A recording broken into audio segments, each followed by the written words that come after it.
Good morning, everyone. We are so excited you are here this morning. Do you have students with diverse immigration statuses? And maybe you might be a little confused about how to support them in planning and paying for college. If that sounds like you, then you are in the right place. Welcome to everyone. I am Kathy Hastings McDonald, Associate Director for Outreach with the North Carolina State Education Assistance Authority. We hope you'll put in the chat what county you are joining us from this morning so we can get a feel for who is represented or what parts of our state are represented on our webinar this morning. Okay, first, a few housekeeping items.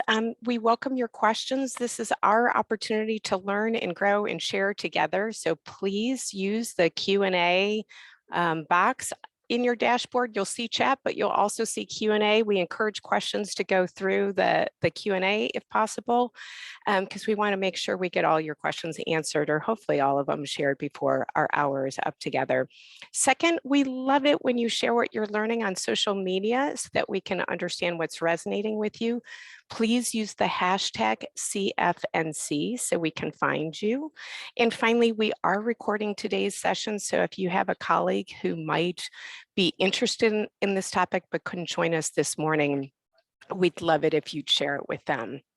Now, to get us started today, we would love to have you answer a poll so that we get a sense of where you feel you are in guiding students. So our question is, how comfortable are you in helping students with diverse immigration statuses plan and pay for college? So some of you may be new, you may be struggling to know where to direct them.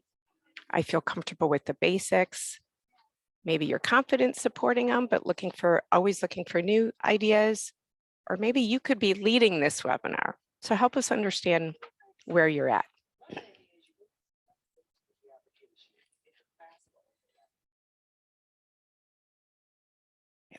Let's give you another second or two. Okay, great. Let me go ahead and share the results there. So it's great that a lot of you feel comfortable sharing the basics, but maybe you want a little bit more information. Some of you are struggling to know where to direct folks to particularly how to pay for college. And welcome to our new folks. This is great, a great opportunity to learn. And I love the fact that we have some people who feel confident, but always looking for new ideas. So hopefully today you'll walk away with some of those new ideas. As a matter of fact, given our amazing panelists, I'm pretty sure that will happen.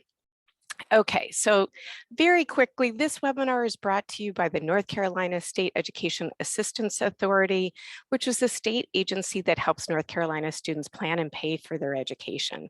We're so pleased to offer the CFNC.org website, which is a wealth of information on everything you need to know about the college going process. So if you haven't already spent some time there, I encourage you to do so. On our webinar this morning, I am thrilled to welcome Juana Hernandez Lira, who's with the CFNC Spanish Services team. She's a wealth of information and truly one of my go-to experts in helping our students navigate the college going process. Joining us as well is Dr. Juanes Ramirez, who is also with our CFNC Spanish Services team. We feel so fortunate to have both of them guiding us so that we can make sure every student has an opportunity to move forward and build a brighter future. Now, to get us started, I thought it might help a little bit in understanding when we talk about diverse immigration statuses, what do we mean by that? And what are the various categories so we can help understand their various needs? So in North Carolina, in terms of students that are already in higher education, we have over 38,000 students who are considered first generation immigrant students. And when we say that, what we mean by that is they were born abroad and they immigrated to the United States. So for me, that would be my grandparents, on my father's side. Both of them were immigrants from Ireland. Now, first generation also includes undocumented immigrants, which in the state that is just shy of 9,000 students. Then there's second generation immigrants who are US born individuals. So they were born in the US, but they have at least one parent who's an immigrant. For me, that would be my father. Both of his parents immigrated from Ireland, but he himself is a second generation immigrant student. Now, first generation immigrants do not include international students that are here on a visa. So when we look at the larger context, about 900,000 immigrant residents currently reside in North Carolina, and about a third of those are undocumented immigrants. The total immigrant share of the population is a little over 8%. And of those 310,000 that are undocumented, 33,000 are DACA eligible residents in the state. So that just gives you a sense of the size of the population. Now, when we think about undocumented students who are currently in high school and looking to graduate this year, that's around 3,000 students. So all of this speaks to how many of our neighbors are immigrants or have immigrants in their family.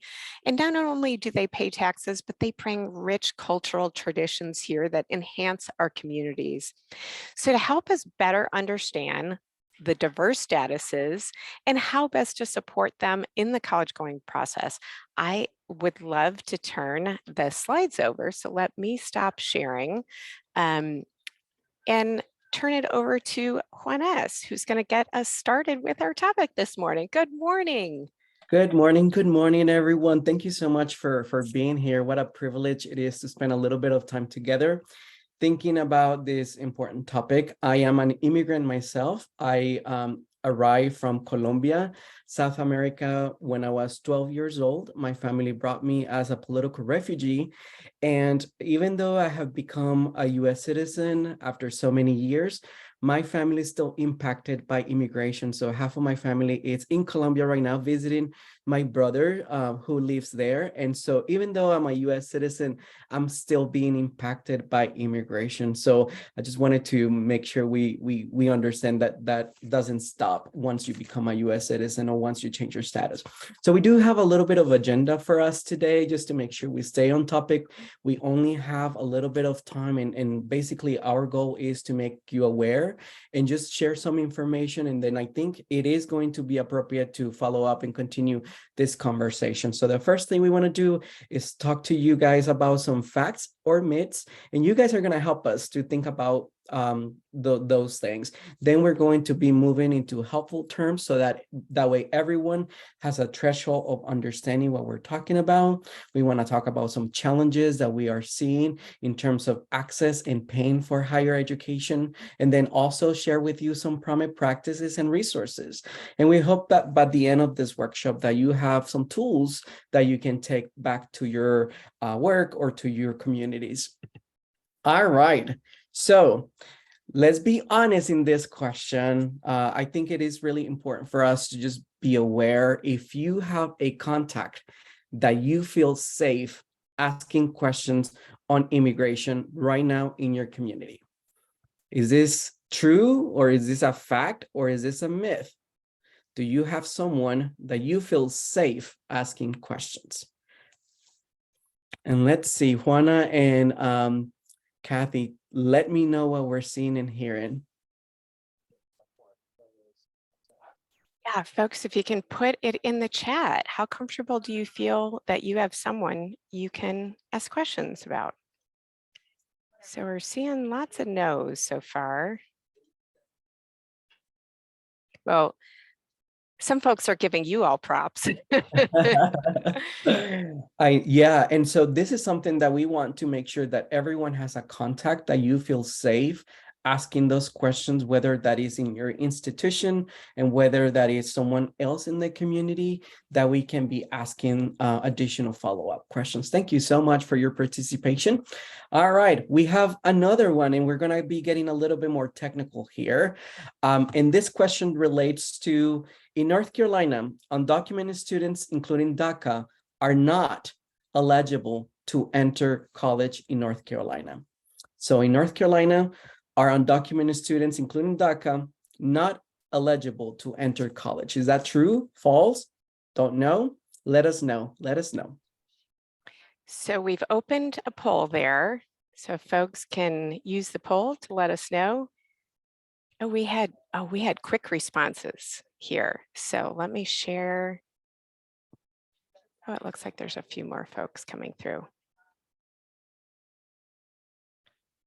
Okay, there you go. Can you see the results? False, predominantly. Predominantly false. Okay. And we're gonna 87% are saying false. And we're going to talk a little bit about that. In North Carolina is one of the states that they are restricted. That means that they can go to college. However, there's a restrictions in terms of financial aid. So we'll talk more about that in a second. The next question relates to a specific status that some individuals have. So is TPS or temporary protection status an eligible status to receive in-state tuition in North Carolina? So this is just one of those things that individuals might need to develop capacity to establish residency here in North Carolina. So not just TPS alone, but some other factors. But is this an eligible status to receive in-state tuition in North Carolina? I know there's some confusion about this one. Yep, we're seeing confusion so far in the answers. Let's just give it another couple of seconds. We're still getting some votes in. Okay, I think we are. Let's go ahead and share that.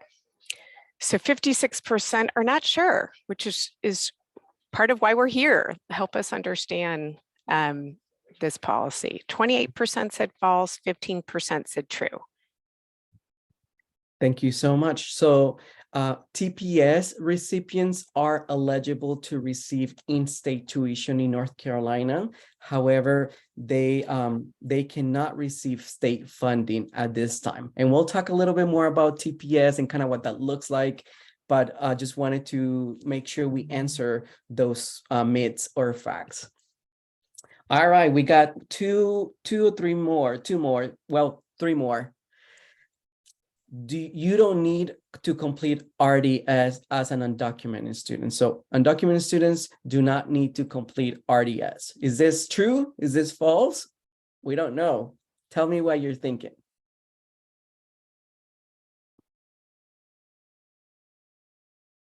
So votes coming in so far. Let's give it one more. Okay, let's go ahead and that one. So 71% said false, 16% weren't quite sure, and 13% thought true. Wonderful, wonderful. And so just to make sure that we answer some of the true or facts or myths, students do need to complete residency because there is the residency certification number that is that can only be obtained if you complete the residency determination service, so that students are able to apply for colleges and universities. So they do need to complete the RDS. There are some steps for undocumented students that simplify the interview process. So we'll talk a little bit about that in a second.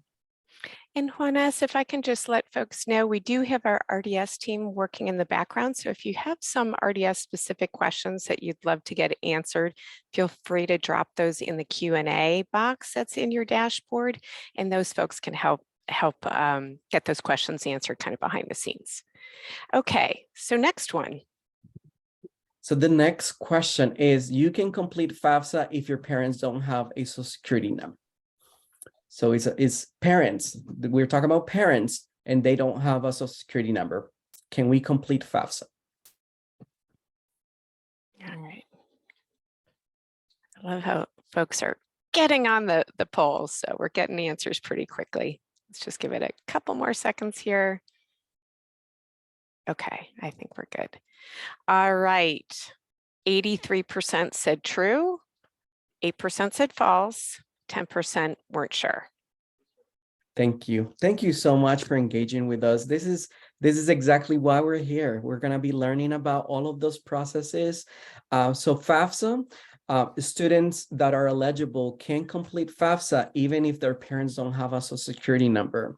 So the parents' situation doesn't really impact the student completing FAFSA. So there is a process again that we have available to make sure that we support students that have undocumented parents or parents without a social security number. Okay.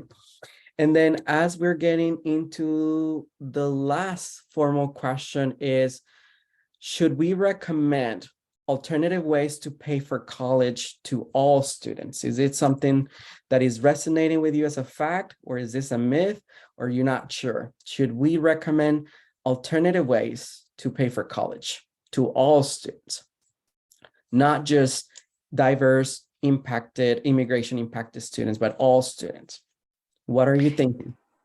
And Juanes, while those votes are coming in, Julia had a question in the chat. Did you say TPS can or cannot have in-state tuition? Let's just clarify that.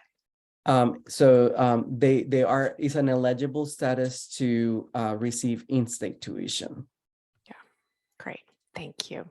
Okay, let's go ahead and share the results there. 98% said true. Okay, excellent. Yeah. And that's why we are providing some creative ways here to think about paying for college, planning for college, and maybe can assist other students throughout this.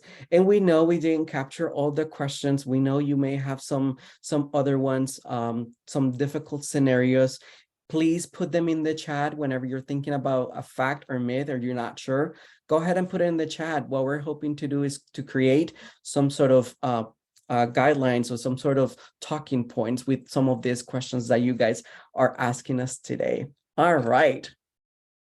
So as you guys saw in some of the questions, providing a safe space for our students and making sure that we understand that our students are greatly impacted by immigration, whether it is their own or whether it is their parents. It can affect different things whenever we're thinking about planning, applying, and paying for college. And so that's why we're here today. Okay, so in order for us to increase or to understand some of these diverse statuses, my colleague Juana is going to guide us through some of these diverse statuses that we are talking today. Juana? Hi, good morning, everyone. Thank you all for joining us today. And as my colleague mentioned, I'm going to be sharing a little bit about some diverse statuses. We'll be sharing the more common ones. There are many, many different statuses that we work with, but we're sharing the more common ones. And so we're going to start first understanding the difference between an individual or student who may be documented versus undocumented. So just to differentiate the two, an individual who is documented is usually someone who is a U.S. citizen or a U.S. national, or an eligible non-citizen, such as a U.S. permanent resident, or someone that has a non-immigrant status, such as a visa. And I will say that also in thinking about our undocumented students, an undocumented individual is someone who entered the U.S. without inspection, or someone who maybe they entered the U.S. but maybe they overstayed their visa. And data has showed that there are more individuals that overstayed their visas that are in the U.S. than those that entered unlawfully. And an interesting fact about me that maybe some of you don't know is that I actually entered the U.S. unlawfully at the age of 4 without choice, right? Without choice. My parents brought me here at a very young age, and this is the case of many of the students that we serve that may be undocumented, or students that have DACA status, or students who are now U.S. citizens like myself. And so I had a pathway towards citizenship. And so, but I did enter as, I was undocumented at one point in my life, and I did enter unlawfully. And so you may hear students, right, who are undocumented. They may not refer themselves as undocumented. You may hear students refer to themselves as, I don't have papers, no tengo papeles, or I don't have a social security number. And so you may hear students say kind of talk in that way because they're not going to refer to themselves as undocumented oftentimes. And so I also wanted to share that here in North Carolina, there are a little over 300,000 undocumented individuals. And another interesting fact is that Every year, there are around 3,000 undocumented students graduating from high school.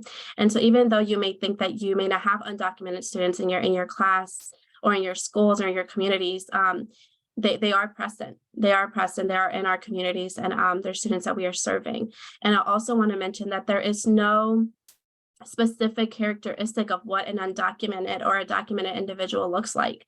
I'll share a really quick example. I have heard counselors and community partners tell me, oh, well, the student just said that they're undocumented, or the student just shared that they're DACA, and they don't look like a DACA student, or they don't look like an undocumented student, right? And so ask yourselves, like, what does an undocumented or a DACA student look like, right? They look like all of us. And so we should not assume. We should not assume that a student is undocumented or documented based on how they look, based on how they speak, based on their we just cannot assume. And so I did want to make sure that we mentioned that. And so that's why it's important to kind of build those intentional relationships with our students. And we'll talk a little bit more about that. And one thing that I want to mention here, one last thing, is that we try to stay away from using the term alien or illegal, because it is a term that is very offensive. It's offensive to me as an immigrant in this state, in this country. And so I always stay away from using those terms. And so I also encourage you all to stay away from using those terms when talking to families or students that might be from immigrant backgrounds or who may be undocumented. Another very common status that we work with, or students that we work with, are DACA, so Deferred Action for Childhood Arrivals, which was enacted under President Obama in 2012. And so there's been a lot of DACA has been in the news. There's been a lot of just political fights, or a lot of back and forth with DACA. DACA has been in limbo for many years. And so it's something to keep in mind, that if you're working with a student who may have DACA status, or maybe you have a colleague who may have DACA status, it's scary, because their status is just temporary. It's in limbo. We don't know that DACA will continue. We don't know what the future of DACA is. But something about DACA that is important to know is that DACA status has allowed individuals to obtain a work authorization.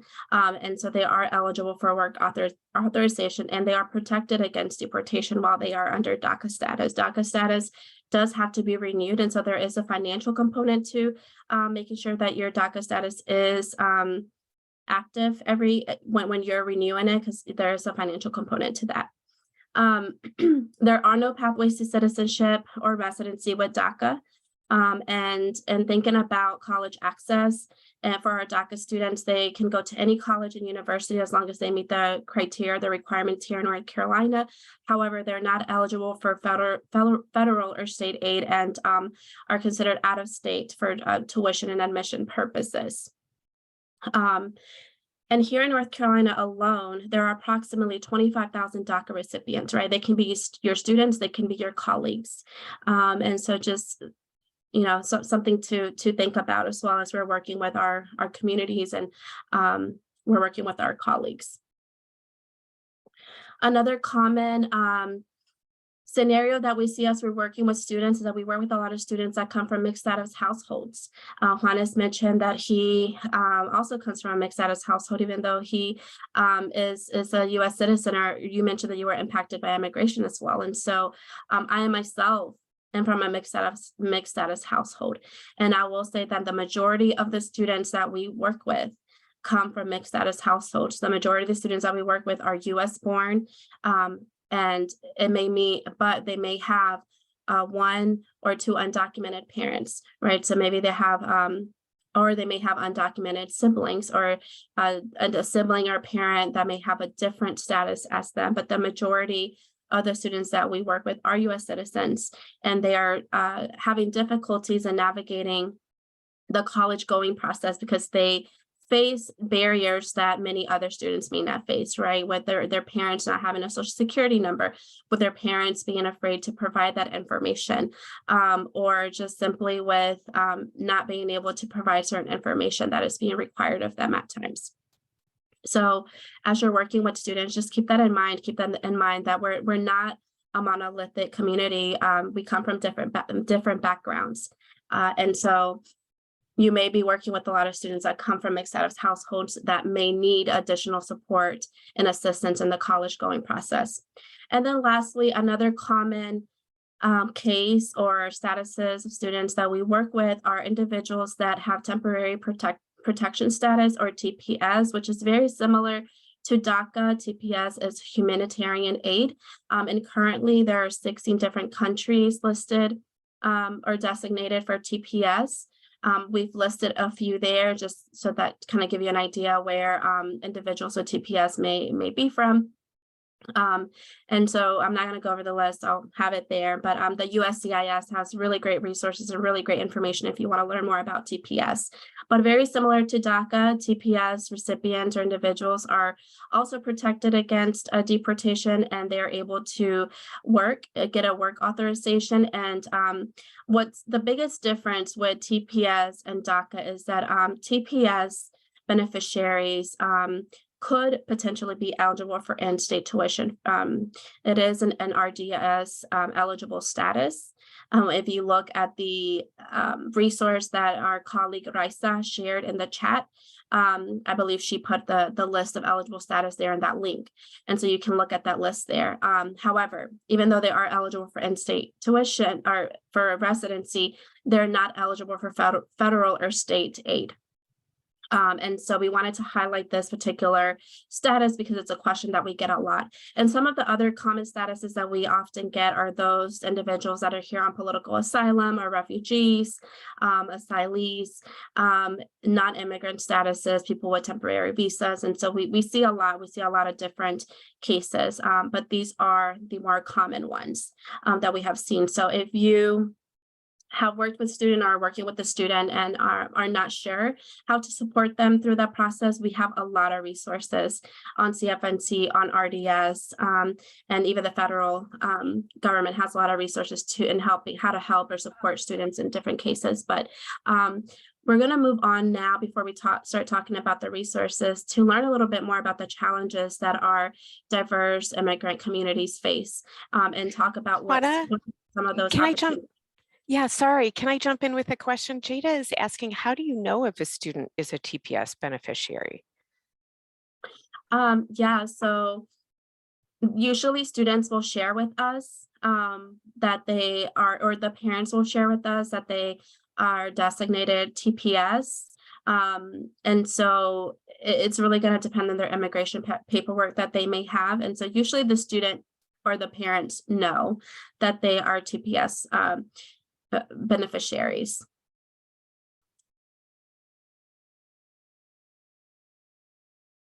I don't know if that answered your question. And I think it's going back to like that relationship building. If you have that relationship with the students, I know that in the public school system, we can't ask students what their status is, but oftentimes we see students coming to their trusted influencers or that individual at that school that they really trust and sharing that information with them. And so when students or families reach out to us, they're really upfront about their status, they're really upfront about the challenges that they're experiencing and the questions that they're having. And so usually the students will self-disclose that information. Great question. All right, and I'm going to turn it over back to my colleague, Dr. Ramirez, who's going to walk us through some of the challenges, and we'll be talking about what are some opportunities as well that are available for students.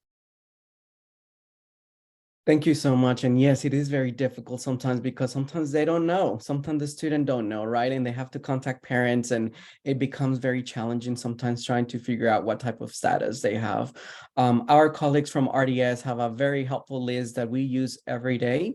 And also FAFSA has a very helpful eligible statuses for financial aid. We'll talk briefly about that, but I use those every day, and that's kind of how it helps me inform my work and guide my work. All right, we going to be talking about the challenges and then moving into some opportunities. So some challenges, of course, we can start with resources in a language that people can understand. We have over 140,000 English language learners in North Carolina, so it makes sense. And Kathy also shared some statistics with you about first generation and then second generation students. And so just I like to put ourselves into another country, right? And then just kind of think about going to a different country and having to make this work. And so exposures to careers and college opportunities, thinking about what is important in one country may not be the same. I remember for my family, it was a great honor for me to be a business person, right? Not a teacher. And I really wanted to be a teacher, but it was a great honor for my family for me to be a business person. And then as we're thinking about other countries, right? Some people are more into athletes.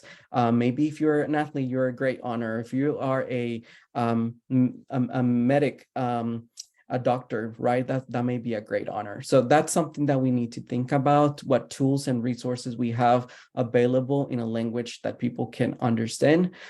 Think about your own situations, your own schools. Do students, where do they go? If you have certain individual from certain community that doesn't speak the language, where do you go, right?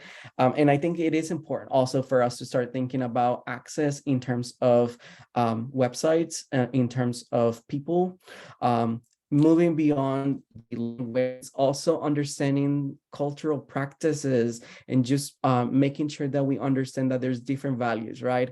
For example, in my family, I always share the example that the goal for my mom for me to go to college was for me to be a good man. It was not for me to obtain a certificate or diploma. It was for me to be a good man, right?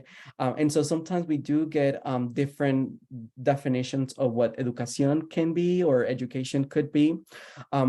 Keeping family as part of the decision-making in our culture, and specifically thinking about Hispanic, Latinos, and actually other cultures also use family as a key component in this decision makers. Juana and I laugh a lot of times because if a mom or dad would say no, like most likely that's gonna be the answer, right? I talk to my mom pretty much every day, and so that's many other cultures. Juana also mentioned a little bit about that fear of sharing information, not trusting necessarily government entities or trusting individuals to do their job, therefore they don't get involved. So whenever, if you're not necessarily hearing questions about something, they are assuming that you are the experts, right? There's also a lack of awareness of current processes and limitations. Today is a great example that all of us are not in the same page in terms of understanding the current processes and the current limitations they have. Imagine our families, imagine not understanding the language. Sometimes they do. Sometimes maybe the son or the daughter are speaking English, but then they have to translate back to the parents all that information. And so it can become very challenging. And then, of course, we all know, and Somos NC report came out from Latinx Ed, which we're going to be sharing as a resource, but they mentioned a chronic lack of investment in teachers, individuals having too many roles and doing a lot of work in order to keep up. And so that's something that we like to just bring to light, that those are some of the challenges as we are working with students and families through planning and applying for college. Let's start with access. We so often hear, let's move beyond access, right? Let's move beyond access. Let's talk about moving beyond access. We cannot move beyond access because our communities are still not able to follow their dreams through post-secondary education. So let's talk a little bit about undocumented students and DACA students are able to enter post-secondary education here in North Carolina. So that is a myth that you will hear in a lot of communities, that they cannot go into post-secondary education. Now, we're not talking about financial aid yet, but just going to post-secondary education, if they have the merits, the admission requirements, they can do it.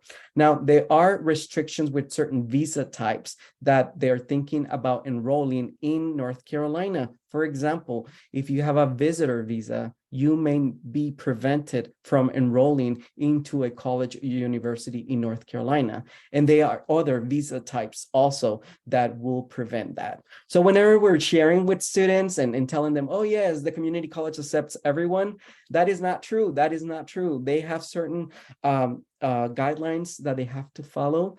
And so sometimes those are federal guidelines, sometimes those are state guidelines, sometimes those are local policies. So we just have to make sure that we are aware of those. It is also important that we talk about licensure. And one of the things that I often hear from colleges and universities is that they may be constraints for specific programs of study. However, when we go to the different websites, that's not something that I see often. I don't see often what constraints they have. And so equipping our students and our own organization with the questions to ask. I am very grateful to Durham Tech, the Office of Serving Non-US Citizens. They gave us some sort of questions that they're asking internally to all the programs that they have. I encourage exhaustive list. It's just a starting point, right? Does this program lead to a licensure or certification? Does it require a social security number? Are they other requirements, right? Maybe for certification, maybe for employment, maybe for funding, right? Are they additional funding opportunities for non-US citizens?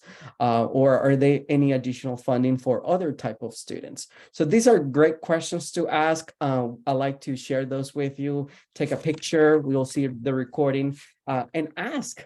I would love every person that is here and you are part of a college or university, please ask these questions in the different programs they have. All right, so we talked a little bit about RDS and the residency determination service in North Carolina. This is a uniform process that allows students to determine if they qualify for in-state tuition and grants in North Carolina. It's a process that is really, really important. We talked a little bit about that myth that we have, that they don't need to, DACA and undocumented students, that they don't need to complete RDS. They actually do if they want to receive that residency certification number. We do have a process where the interview process for them is faster. They don't have to answer a lot additional questions to determine those residency, and then they can move forward. Okay. There's also a process of reconsideration in case you have additional information that you would like to add, where the initial consideration may be show out of state, but you believe that you are entitled for in-state tuition. You can do a reconsideration, or if you have submitted enough documentations and you don't agree with the decision, there's an appeal process, and all the students can do that through their RDS portal. Something interesting and important for us to make sure that we are sharing with our families is that RDS for certain students, especially the age component, if they are under a certain age, that they may be required to provide parental information. Again, we saw one of the challenges is that fear of sharing information. And so sometimes we have to share with the parents that they will need parental information in order to move forward into these processes. There are other special rules, some benefits, and some exceptions that are available, maybe at the local community college level, maybe at the university system. There are some exceptions. We're not going to talk about the exceptions today, but there are some exceptions available in certain community colleges to support certain students. So we wanted to show you what that looks like here in terms of the RDS for DACA undocumented and other non-eligible students that they don't qualify for those in-state benefits. They will answer no, and then they will receive their RCN number. And I think just understanding this is what we're looking for in order to move forward with that process. All right, we also have federal educational benefits, starting with FAFSA. I know most of us have heard about what FAFSA is, but something to remember also is that not everyone is aware what FAFSA is. And so sometimes this may be a new thing whenever we're thinking about financial aid. And so for those that are not necessarily in the financial aid arena, This allows schools to understand the financial situation of the family and determine what type of financial assistance it's available for the student and the family.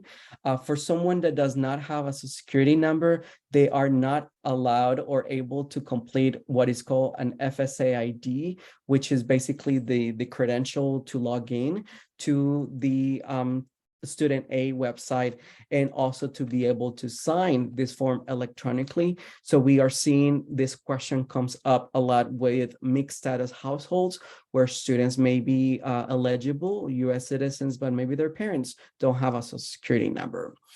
It is important that we talk about eligibility requirements, that we take a look at the FAFSA website to learn about what are the requirements and what statuses can qualify to receive financial assistance.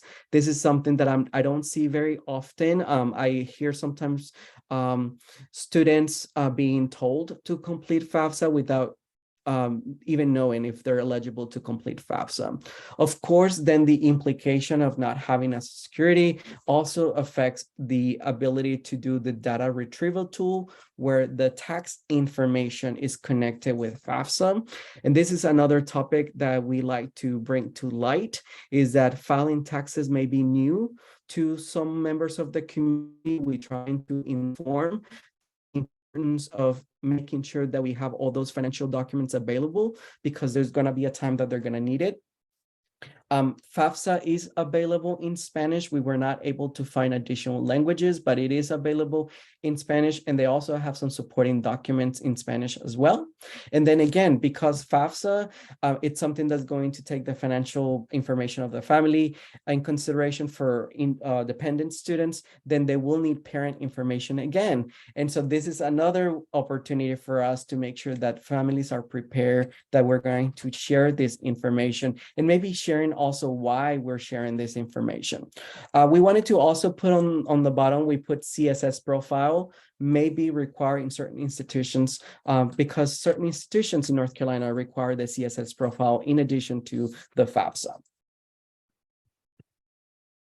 Okay, so for those individuals that have maybe parents without a Social Security number, we just wanted to make sure that you understood the process of completing FAFSA. One of the questions was that I asked earlier was, can students with parents without a Social Security number complete FAFSA? And they can, of course they can, but they're going to have to complete FAFSA with some recommendations. So what we do is we put zeros as their Social Security number of the parent. They may, if they put in the two parents, they may get two messages, and we're just going to proceed. This is how FAFSA has recommended. We will not be able to use the data retrieval tool, and there's some other specifications for to receive, to connect the information to the data recovery tool. We should never use the for some all the time. An IT number is a number that people get to pay taxes in the state of North Carolina. So it looks like similar like a Social Security number, but it starts with a 9. Usually it starts with a 9. They're going to have to print the signature card and then mail to the appropriate address on FAFSA, and then don't forget to submit that form. All right, Juana, help us to talk about how can we maximize college and career experiences. Thank you. Thank you, Juanes. So now let's talk about what are some things that we can do in our own communities to help our students maximize those career and colleges experiences. And one of the first things that we recommend, or one of those kind of, I guess, promising practices is thinking about how we can create intentional spaces of confianza or of trust. And I've been out to many communities, many of your communities, many of your schools, and I have seen some really great examples of how you are creating these spaces of confianza, right? And so I would love for you to share in the chat, how are you creating these intentional spaces, right? And so what do these intentional spaces of trust look like? And so what we have seen, what it may look like is creating a space where language is not a barrier for our families, right? So making sure that the students, the families are getting the information in their language. I'm not a big fan of simultaneous translation or interpretation for events. And so just being very intentional of creating a space specifically for your Spanish speakers and bringing in representation, whether it's someone in your school, students, partnering, connecting with local organizations, communities that maybe have already built that trust with the family and bringing them in. And so also with your students that are newcomers, we're seeing a large number of newcomers every month. Like we're just getting calls from families or students from newcomers, and they're having trouble accessing information. And so that's a first step that we can take. And there are many resources already in Spanish. Many of you already know CFNC is available in Spanish as well. Many communities have different interpretation services, but again, I'm not a big fan of interpretation. I'd rather get the information in their language. Also, early exposure is important. We see that it really is super important in working with our communities. Early exposure to financial literacy, early exposure to college options, opportunities. I know some of you do a really great job in bringing college advisors or college representatives into your schools for your family events to talk to students. But college planning should really start at a very early age. And so that early exposure also to financial literacy to understand the financial piece of going to college, right? Personally, I remember when I was applying to college, I didn't know that I had to pay for college. I thought that I could just show up at NC State and say, I want to register, I want to enroll. But I didn't realize that there was there was a process that I needed to follow. And so my father was very involved in my education in high school. He was very involved. And so he wasn't a big fan when I went to college. He didn't really understand what was going on or what that meant for the family. And so when we're thinking about creating these spaces of trust and confianza, think about including the family, right? I remember my family education in high school was kind of just, that was the goal, education in high school. But for many, what I'm seeing now working with many families is that education is a family goal, right? The family sometimes is going to determine whether or not that student is going to go to that college that is 4 hours away, or if that student's going to stay local. And so the more we can involve the family, the more we can include them in these spaces and these conversations, the families will be able to support the student and support their goals. I feel like had my father been more aware of the opportunities, had someone talked to my father about the opportunities, had he understood that it was okay for me to go away for college, or it was okay if I went to college, it didn't mean that I was leaving my family behind, that he would have been more supportive. And so as Latinos, we really value familismo and the inclusion of family. So when you're creating these spaces, think about how can we include family in these spaces, and creating spaces that are culturally responsive, right? And being culturally aware of the challenges that our communities may face, especially our immigrant communities. If you're having a FAFSA night, don't call it a FAFSA night, right? Not everyone is eligible for a FAFSA night. Call it a financial aid night or a paying for college night, and offer an opportunity or space for students who may not be eligible for FAFSA to work on college applications, to work on scholarship applications, so that they don't feel like they're left out, so they don't feel like they're being singled out, so they don't feel like, oh, I came here for nothing because I'm not eligible for FAFSA. So thinking about the language that you're using also when you're inviting students and families into these spaces. And some of you do a really great job at providing those spaces. When you do have your financial aid nights, you even have, you make sure that the families have access to printers so that they can print their signature page and mail it off. Some of you even provide families with an envelope and the sticker, I forget what it's called, the stamp, so that they can mail it off, right? So you're kind of helping to close those barriers that oftentimes our families may face. Also working, as I mentioned, with local organizations, bringing in individuals that share similar experiences, that share similar backgrounds from the families that you serve, and sharing their own experiences. Maybe if you can inviting a college student, inviting someone from your school, for your community. So just thinking about the challenges that our students are facing and how can we create those spaces and eliminate those barriers to and when it comes to the college going process. Something else that I really encourage everyone to do is just to continue informing yourselves, to continue to become aware of the current laws and policies that are affecting our immigrant communities.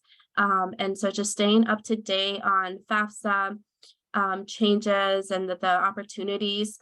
We actually have some resources on CFNC, and FAFSA has some resources in Spanish to help immigrant communities or just Spanish-speaking families navigate the FAFSA process. And we've created some resources as well. RDS has some really great tools and resources that have been created in Spanish as well to help families navigate. And so make sure that you have those in hand, to make sure that you have these resources in hand, make sure that you're staying up to date on the changes, on the policies, on admissions. And then also, as you work with, if you're working with a large population of DACA students, stay up to date on DACA policies, right? DACA is just changing. It's honestly, it's in limbo, right? We don't know what's going to happen with DACA. So that's very scary. And so also look and see what it is in your local community. What businesses are sponsoring students, right? And so how can you connect students to these businesses or these nonprofit organizations? How is the community supporting the students? And so connecting with those individuals, connecting with your local colleges. Juan has mentioned that there are some exceptions that some students could potentially benefit from. So reaching out to your local colleges and asking them about the resources that are available for immigrant students or undocumented students or DACA students. There are some colleges that are doing amazing work in supporting our immigrant communities, our immigrant students, whether it's financially, whether it's in providing them different type of resources. And so I'm thinking about Sampson Community College, Forsyth Community College, and also many public institutions have scholarships for undocumented students, specifically for undocumented students. Our private schools are also really great options, as they also offer a lot of financial resources. But again, we have to do that research if we really want to support our students, right? And some of you have done a really great job and having that information in hand, staying up to date, because many of you are the go-to person for those students. And I think that those of you who are, that you know it. Some of us are the go-to people for those students. And so it's important that we stay updated on the information. And Juan has also mentioned about the chronic lack of investment in our community. And we continue to see that. We definitely see that every day. And so how can we invest in our community, right? Not just financially, but how can we as leaders, as mentors, invest in our communities, right? Through our time, through helping our students, walking them through the process of creating these intentional spaces. If we are decision makers in our communities, how can we invest financially? How can we bring in representation? So thinking about the different ways that we can invest, be an ally where we can use our voices. I remember as a student in middle school, high school, I often felt silenced by the system. I often felt invisible. And that's how our students see them, or feel. Our students are continuing to feel invisible and silenced. And so use your voice, let's use our voice to advocate for our students, to find these opportunities for our students, to support our students. And let's continue to develop and create intentional spaces and build intentional relationships with our students and our local communities to help them move forward and close kind of those gaps or those barriers to college access.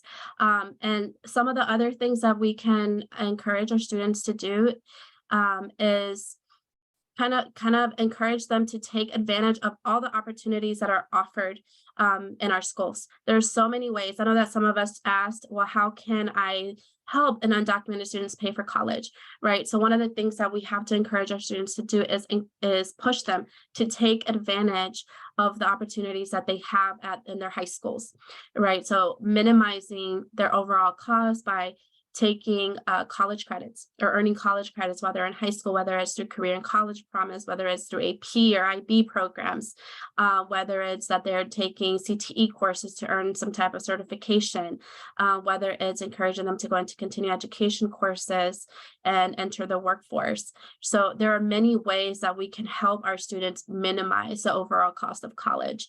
And not only are they saving, right, but they're taking rigorous courses, they're more advanced, so they're getting ready, they're preparing themselves for college. And so there's so many benefits to taking these opportunities. Another opportunity that we like to share with students is to take advantage of the College Board Level Examination Program, or CLEP. There are over 30 different exams that students can take, and as long as they pass the exam, they could earn college credit.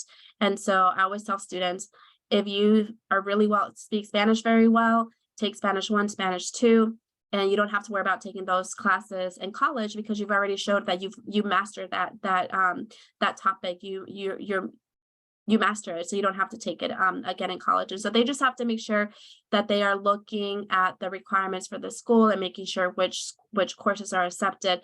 But CLEP examination is a really great way to save money for college.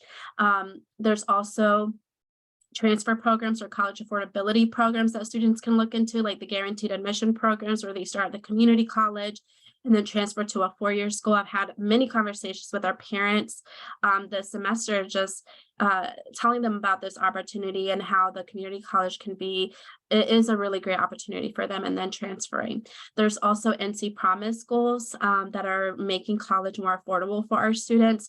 And many communities across the state have local college promise programs at the community colleges. And so ask in your local community and see what opportunities are your colleges offering for students. You will be surprised because there are many colleges out there that are really supportive. There's also the opportunity to take online courses and save money for college there. Many internships and apprenticeships are available to students. North Carolina has a really great apprenticeship program, and so really encourage you all to share that information with your students and connect them to the different resources. Because again, like oftentimes you are going to be that one person that the student is coming to. Oftentimes you are going to be the trusted influencer for that student. So we're going to talk or share a little bit of resources with you on. No, we just have like a few minutes, but we'll just kind of go really quickly through these resources. But as I had mentioned before, we have CFNC has a variety of resources for students, for educators. One is, we can go to the next slides. Next slide. And thank you. We have our YouTube channel. We have on-demand videos for Spanish speakers and for educators. We have our resource page for professionals. We have some webinars there as well.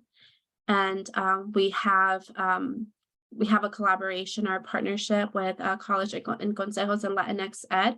So they offer one-on-one virtual coaching to students. So if you have a student who may need a little bit more support and may need that one-on-one coaching, and maybe you're not really sure how to support them or how to guide them, or maybe we don't have the time to guide them, this is a really great resource for our students who are looking for one-on-one virtual coaching.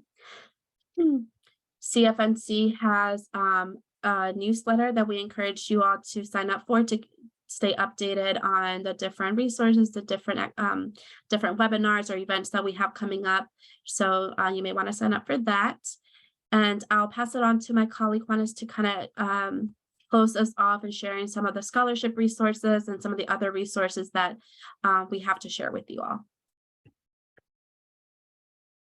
Thank you so much, Juana. And yes, so we have tons of resources on our YouTube channel. We have designated for parents, for families and students. And then we have tons of information also in English for our families and students. So please feel free to go and dig in.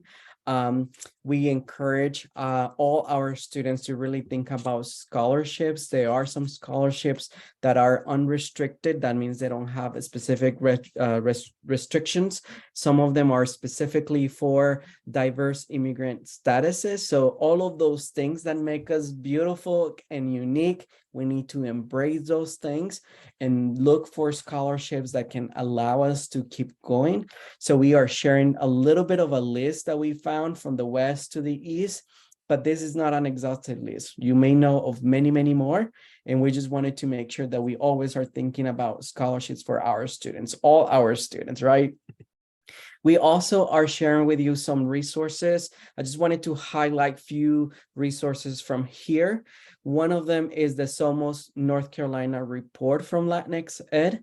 They did a listening tour across the state of North Carolina, and we talked a lot about some of the issues that are happening in education. So we encourage all of you guys to take a look at it. It will have data. It has testimonies of educators, of community members, of students, for those individuals that they might need a little bit more assistance in terms of finding maybe a lawyer. We have different resources there towards the bottom of that page, and also making sure that we continue to include the voices of students into whatever we're doing. A lot of times we tend to know what their challenges may be. We need to ask them, we need to bring them into the table. We need to ask the parents, what do they need from their children?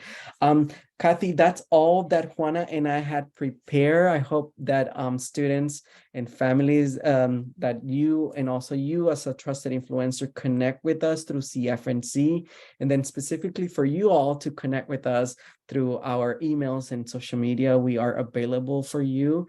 Kathy, is there anything else that you would like? Yeah, thank you. Do you mind putting up the slide that speaks to your event on March 30th for students and parents, specifically on how to help students, their students pay for college? So I just want to make sure folks know that this is coming up. Juanes and Juana will be back sharing lots of great tools and resources with your students. They can register now at cfnc.org/events. So we encourage you to share that out with folks. We are at 1 minute past the hour, and we know folks are busy and need to scoot. Just want to remind everyone that we are recording. The slides will go out, so you will have those if you were feverishly taking notes like I was. We also just completed our How to Pay for College series. We do have a YouTube channel that has all of those recordings on. Specifically, the first and second session are chocked full with great ideas of other places to look for funds and or how students can put their best foot forward in applying for scholarships. So with that, many, many thanks to Juana and Juanes for sharing their expertise with us today. I know it was a fast-paced hour, and thank you to you all for joining us to learn more about how you can support your students with mixed status, who are from mixed status families. Next week, we will be talking students who are aging out of foster care and supporting students who are McKinney-Vento. So we encourage you, if you haven't already registered, to register for that one and come on back. And we look forward to seeing you hopefully soon. Have a wonderful rest of your week. Thank you all for joining us. Take care now.